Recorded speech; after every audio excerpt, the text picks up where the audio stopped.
Good. Hi, everyone. I'm Ella. I am a member of our client strategy team at Tinuiti, and I'm here with Grant Goldman from Pair Eyewear. Grant, welcome to Tinuiti Live. Thanks for having me. Yeah. Grant is the VP of Marketing at Pair Eyewear. He's been a very important part of their growth over the past several years, so much so that he earned Forbes 30 Under 30 recognition for his contributions. Which is a huge accomplishment. Grant, congrats. Thanks. We've been working with Grant and the team at Pair for just over a year now. They launched a streaming campaign back in March of 2020. We've been able to build a collaborative relationship with them as we've scaled and optimized the campaign over the past year or so. We found that our teams have really aligned well in terms of values, especially when it comes to measurement and wanting to focus on data-driven marketing, making data-driven marketing decisions, which is our main topic today that we're going to discuss. So Grant, kick us off. Give us a little overview of your experience and your journey at Pair so far. Yeah, so I joined Pair back in September of 2019, so just under 3 years, or 4 years now. It's crazy, time really flies. And when I first joined, it was 3 of us in an office that was maybe just a little bit bigger than the size of this stage. We ended up airing on Shark Tank back in March of 2020, and since then the company's really exploded. So now we're about 140, 150 people across the United States, full-time employees. But really, Pair, this is my favorite part, the product demo. It's really about making glasses a part of your personal style and really allowing you to express what you feel. So this is a standard pair of glasses, starts at $60, including prescription lenses, so super affordable for a lot of the US. But what makes Pair so fun and interesting is the ability to change up your look with just a snap. I don't know if the mic caught that, but the little snap is part of the best sound. Like I said, it's all about personal style, whereas glasses are a medical device. They stick with you for 2 years. And we really want to change that up and allow people to express themselves. Mm-hmm. Yeah, and we started streaming, I think, about a little over a year ago. Right. We were looking for a very data-driven partner, one that we share the values of really making data-driven decisions with, and someone who was going to allow us to test quickly with velocity. And I'm glad we found you guys. So. Yeah. So before we dive deeper into the streaming piece of your marketing mix, tell everyone a little bit about what your marketing mix looked like before streaming. Yeah, before streaming, it was a pretty typical D2C mix. We really are focused on highly visual channels. Glasses and ours particularly are obviously very visual. So think short form video. We were really strong on Meta. TikTok is one of our largest channels, and Google for shopping and search have always been really strong for us. So we really honed in on short form video, and now I'm glad to say streaming's a much bigger part of that mix. And so you decided to make a major shift in your media strategy. So moving beyond the click, which is the title of our session here, and diving into a channel that is historically considered offline and more difficult to measure. So it can be a little bit scary for marketers to dive into that piece. And we have one of your ads running in the background so y'all can see. What were the deciding factors that led you to streaming? What made you feel like this is the right next channel for us?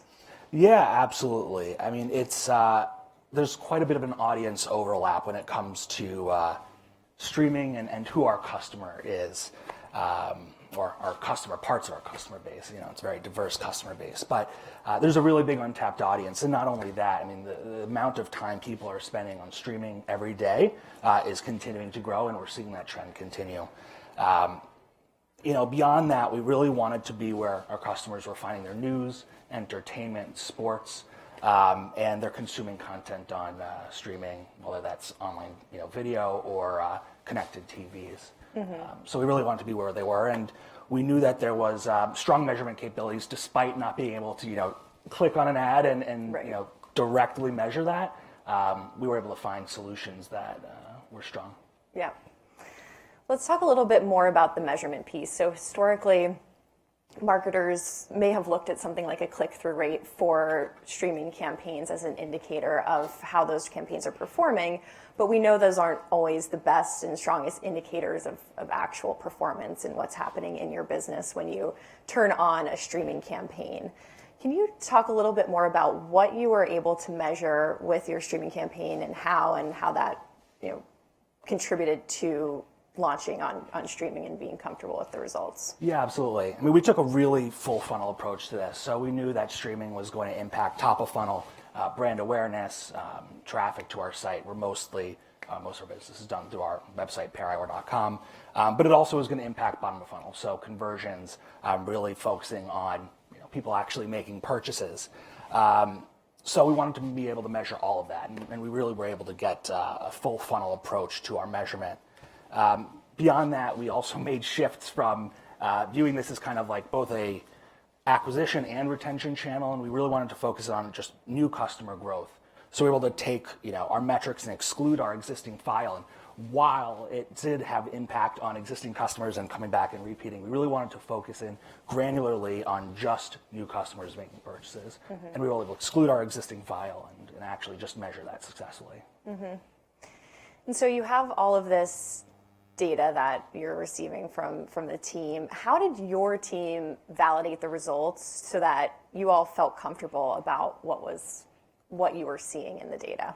Yeah, I mean, well, first, I think the CTO of the agency actually met with our data team way back when, which was pretty great for us, and helped us build a really solution that fit into our data architecture and our infrastructure.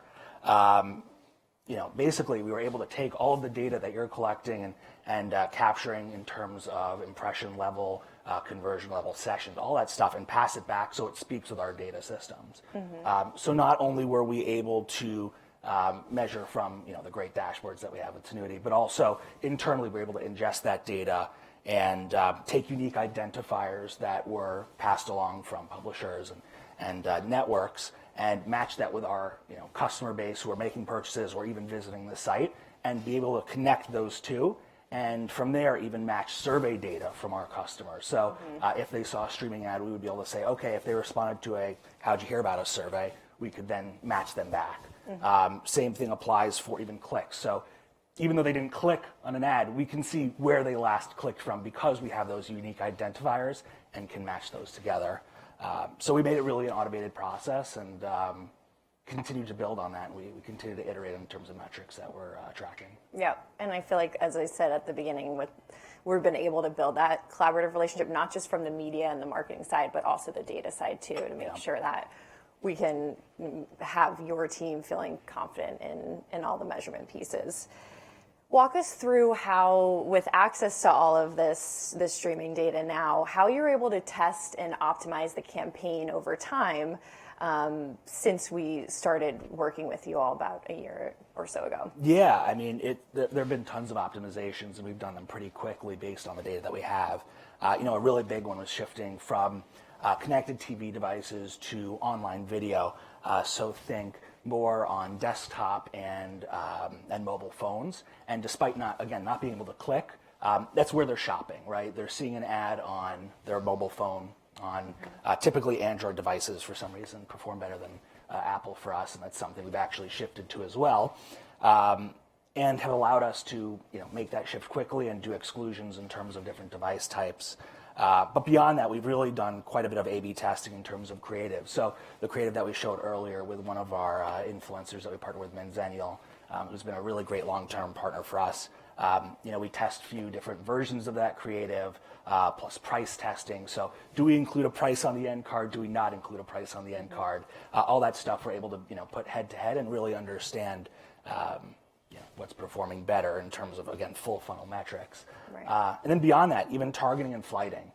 So we've been able to change, different specific targets, if there's an eyeglass wearers or not eyeglass wearers, obviously pushing more towards eyeglass wearers.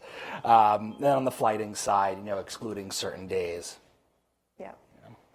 And how having these insights into all the different pieces that are important to optimizing the campaign, how have they How have you shifted your campaign? How are results felt within the company? Yeah, I mean, first, the big numbers here. There was a 56% reduction in new customer acquisition costs since we launched the streaming campaigns back in March of 2022. And at that, we were also able to increase scale just over 200% with Tinuiti. Beyond that, there have been really quite a bit of, obviously customer growth has been really key for us. But in able to do that, we had to really react quickly. So a couple of examples of that is when March Madness rolled around, we knew our customer base really reacted to college sports. So we partnered with you on doing a March Madness campaign that specifically targeted networks, and we were able to scale that up. And then once we saw, softening of performance, which happened a little bit, we were able to scale that back down and reallocate quickly to higher performing networks. Beyond that, really diving deep into news and entertainment. Our customer base is highly engaged on the news front, and entertainment, not so surprising. So that's stuff that we've really focused on as part of our core network mix, is kind of like always on. And then even beyond that, as I mentioned earlier, we shifted more towards the online video side from CTV. But as we progressed in terms of measurement, we also realized that CTV was still performing quite well. It just took slightly longer for those types of customers, for those customers getting impressions on connected TVs to convert. So we've actually shifted some of our budget back towards CTV in an effort to capture that audience as well. Then I mentioned just a few minutes ago, I think the flighting piece. Sundays for Pair are one of our softer days of the week. And we wanted to test, okay, if we serve impressions on Sundays, are those users actually converting down the line? And we realized they weren't actually as engaged on Sundays, and they weren't actually converting later on. So we actually shortened our window for advertising during the week just to Monday through Saturday. And we even tested Monday through Friday and realized Saturday was actually a key day for us to keep serving impressions. People are on their phones, they're watching TV, so. Yeah. And streaming allows for that flexibility in flighting, which is great, because we know a lot of advertisers have those patterns. Maybe it's the weekend, maybe it's the beginning of the week, maybe it's Friday. So they're able to tailor their media decisions to those time periods. So you're seeing all of these results from the streaming campaign. You're feeling it within the business. How do you know that these results are actually truly being driven by the dollars that you're spending on streaming? So much so that you feel comfortable continuing to optimize and expand the streaming campaign overall? Yeah, I mean, the first part of that is transparency. So there's always been data that's passed back to us, and we're able to internally validate. I mean, that's a huge part of it. At the same time, always on incrementality is key for us. So we want to make sure that the conversions that we're seeing are truly incremental, and we're removing all those incidental conversions that would have happened without actually seeing an ad as well. So since launching Always On Incrementality, AOI, we've actually optimized the mix even more. Certain networks were less incremental than they were if we don't look at that view, and we've shifted the mix to push more towards the networks that are truly incremental. Right. So your brand has always been kind of out and ahead, testing new things, and it's always exciting for us to hear about that, and I'm sure the audience to hear more about what you all have done. Can you provide a little bit of a sneak peek into what's next for Pair? Any interesting new things that you're testing in the future? Yeah, I mean, we're all about creative at Pair. We want to make sure that we are at the forefront of creative testing. So we are going into a period that I like to call creative hyperdrive. Taking tons of those, there you go, the beautiful GIFs that we have, but really a lot of vertical video. TikTok and Reels are a couple of our larger channels, and we have tons of creator content that we're now taking from those short form vertical video style and turning it into something that can be displayed in widescreen in a longer CTV format. And then beyond that, we're always releasing new limited edition collections. We release, I think it's like three or four collections every month, and each collection has about 20 designs. So we're talking about like 60 to 80 new designs every month. And we also have tons of great partnerships. So this one that I'm wearing is from our Van Gogh collection. It's a literal piece of artwork on your face. It's great. Yeah. So we partnered with the Van Gogh Museum out in the Netherlands to work on this one. We also recently launched a collection with Frida Kahlo's estate as well. So again, more artwork theme there. But beyond that, tons of limited edition collections and new frames coming soon as well. That's great. I love the tie-dye rainbow ones in the front. Oh, those are fun. Yeah. Those are a lot of fun. Yeah. Switch it up every day. Yeah.